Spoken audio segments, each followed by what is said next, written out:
What's going on, guys? Backup Gaming here, and we'll go back to the video.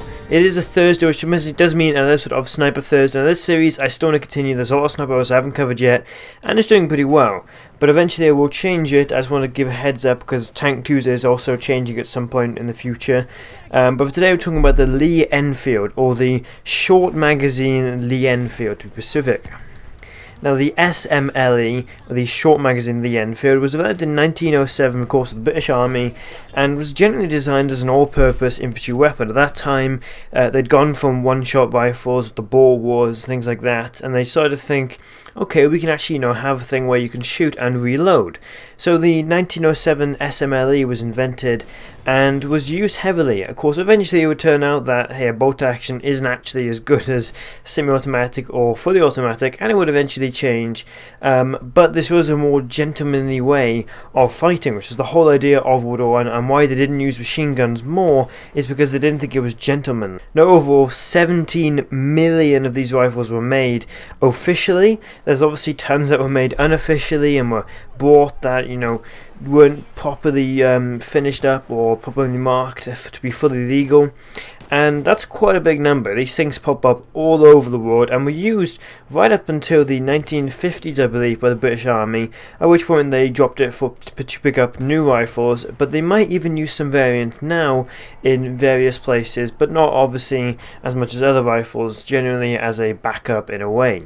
Now, in terms of Battlefield 1, this is arguably the best sniper rifle in the game, mostly because of the amazing sweet spot, but also because it has the largest magazine out of any bolt-action rifle. Now, technically, there's only one sniper variant for this gun, and that is the marksman variant, which comes with a sort of mid-range scope with a stabilizer grip. And really, this thing is perfectly suited for the great sweet spot. It works as sort of a mid-range, so the scope is perfect for that, and you don't really want to be staying in the same place, seeing as how close you are to the enemy to use that sweet spot. So this grip actually helps a lot with giving as much stability as you possibly can. You really do work well as a sort of supporting sniper just behind your friendly lines, as opposed to way back lying on the ground somewhere with something more like a M1903 Springfield or a Mauser Gewehr 98. Now, the second variant for this rifle is the carbine variant. This has a lens sight, which I don't really like as a sight. I kind of find that mostly there's a lot of housing in the sight. You got a bit that goes above you. In general, the whole thing is quite thick metal with a little bit of sort of dirty glass. The gun's at the bottom, which takes up quite a bit of screen. And don't get me wrong, it's better than the sniper scope. But at least with the sniper scope, you have a clear vision in front of you and everything else aside is blocked. Well, this one is bits of both. So if you shoot at a target and it happens to hide behind a certain part of your scope, running away somewhere, it's actually extremely hard then to track them. So for that reason, I'm not really a fan of this scope. Along with that, the sight is sometimes quite hard to see. With something like a Scorpion sight back in Battlefield 4, it's 3 clear prongs that you can see and know exactly where they are, while a simple red dot can be hard to see. Now, in terms of stats, there is no change from the marksman variant, except for the fact that it has better hipfire, and this is kind of a good change because obviously there's no scope and it gives you more reason to use the carbine variant, even though I do think it is slightly odd that there isn't really any change, despite the fact that with every other rifle in Battlefield 1 there's significant changes between each one, including attachments, of course. Now, the final variant is the infantry variant. This one is statistically identical to the marksman variant, and I mean perfectly identical. There is no change in all of these, and if there is, then I've made a massive mistake and seem like an absolute idiot. But as far as I could find out, these things are identical, of course, except for the fact that the infantry has an iron sight, which is better than the lens sight. I will give it that. There's less housing, it's so much more clearer, but the one problem I do find with it that there is still some housing there, and the prong can occasionally be lost. And of course, the fact that you don't zoom in at all does make it very hard to snipe at long range. But then again, the fact that it's iron sights and it's mid-range or close range is perfectly suited to this sweet spot, the fact that it's pretty damn close, and I'll get into that now. So really, the fact that the carbine and the iron sight, or the infantry variants, are pretty close are great, but the marksman variant is still the best, and the scope is just perfect for its sweet spot. Now, talking of the sweet spot, it's between 38 meters and 74 meters. So in that range, if you hit somebody in the chest, you do a one-shot kill. Now, this is the shortest one out of any rifle, and is pretty good actually. I really like it. It means you can close enough to the enemy to be effective and actually helping the team, but then again 38 meters isn't exactly close. You know, it can still be a good distance where you're safe, but you can still help out the team if you need to push up.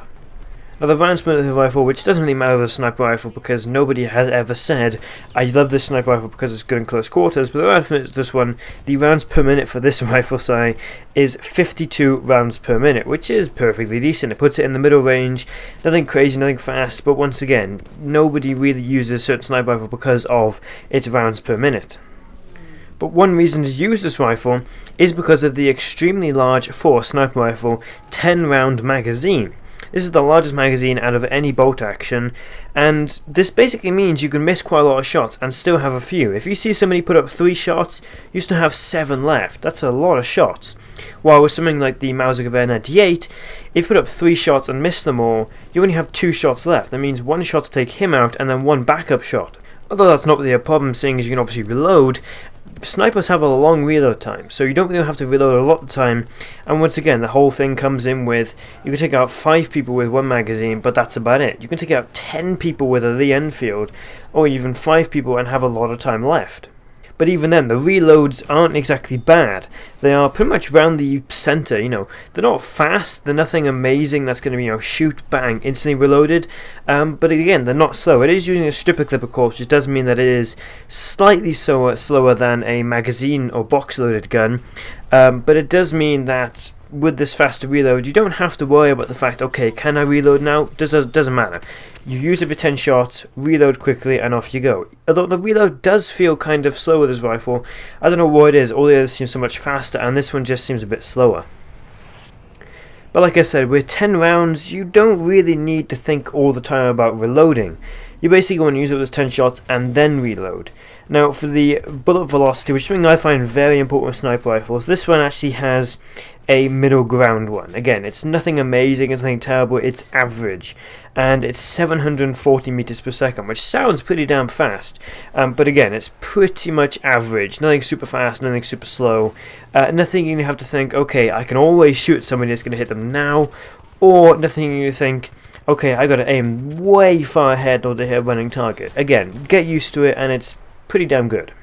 Now overall for this rifle is probably the best rifle in the game, like I said. It's between this and the Russian 1895.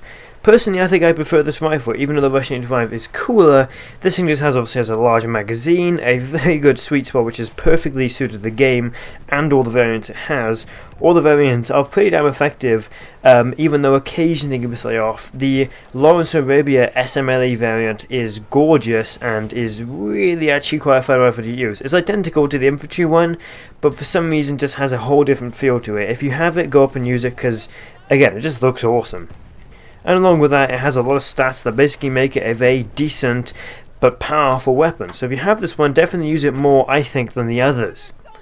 But obviously the way to get good with a sniper rifle is to use it as much as you need to the point there where you're hitting more shots than you were before. But hopefully you guys did enjoy the video, like and subscribe. Again, this series might be ending soon. I have a lot of sniper rifles to cover, and I'm not going to end it with those not being covered. But I might have to end it at some point in order to get more ideas and keep the 4 videos a week going. Hopefully you guys did enjoy it. If you'd like to subscribe, this is Rank Up Gaming, out.